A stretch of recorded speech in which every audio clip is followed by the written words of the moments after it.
India have levelled the five-match Test series against England after winning the second Test by 106 runs. A target of 399 runs to win proved to be beyond Ben Stokes' side in Vizag. If they'd been successful, though, England would have broken numerous records, but despite plenty of batters getting starts, nobody was able to go on and make this decisive contribution. Zak Crawley top scored for them with 73, and Ben Foakes and Tom Hartley's partnership of 55 gave England some hope, but Jasprit Bumrah once again worked his magic, getting rid of both and finishing with 3 for 46, taking his figures for the match to 9 for 91. The third Test starts in Rajkot on February the 15th. Pretty obvious, being 2-0 up would obviously be great for us, but I think that's the great thing about five-match series is that, it's at the end of the series where everything counts. And I think us being a very level-headed team allows us to just put things behind us that have already happened. Move on to the next thing, concentrate what we need to do there.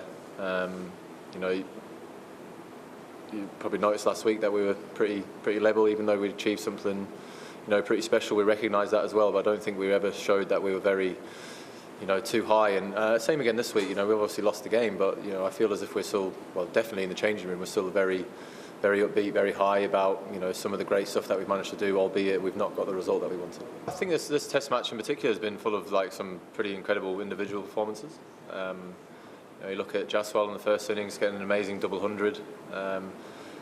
The way in which Jimmy bowled for us, an amazing bit of just skill and whatever you want to call him. He's sick of giving him praise, to be honest. But and then you go into Shubman Gill. That 100 that he got there, especially being under a bit of pressure, and then again Bumrah throughout this whole game I thought was just exceptional. Just all the individual things. I think what cricket is, as a fan myself, I look at some of the things that happened out in the field. Ben Foakes behind the stumps, Zak Crawley's whole Test match at the top of the order, and some of the fielding I think on both teams was pretty good. So as someone who wants to come and watch good cricket, and for you guys who want to, whose your job it is to write about, I think there's been a lot of good stuff to write about, albeit you guys and I would obviously want England to be on the right side of the result. It was a fantastic Test match, brilliant pitch, two brilliant sides going hard at each other, went one way then the other.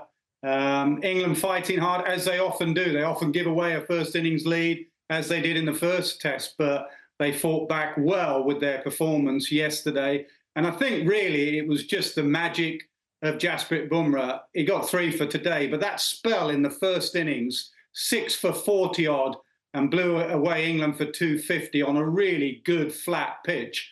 The magic of Bumrah and that ball he bowled to Ollie Pope and that spell he bowled, in the end, was the difference for me between the two sides. So sometimes you can be critical of your own team. Sometimes you just have to look at the opposition and go, do you know what? They were touched by genius today, and that's exactly what happened.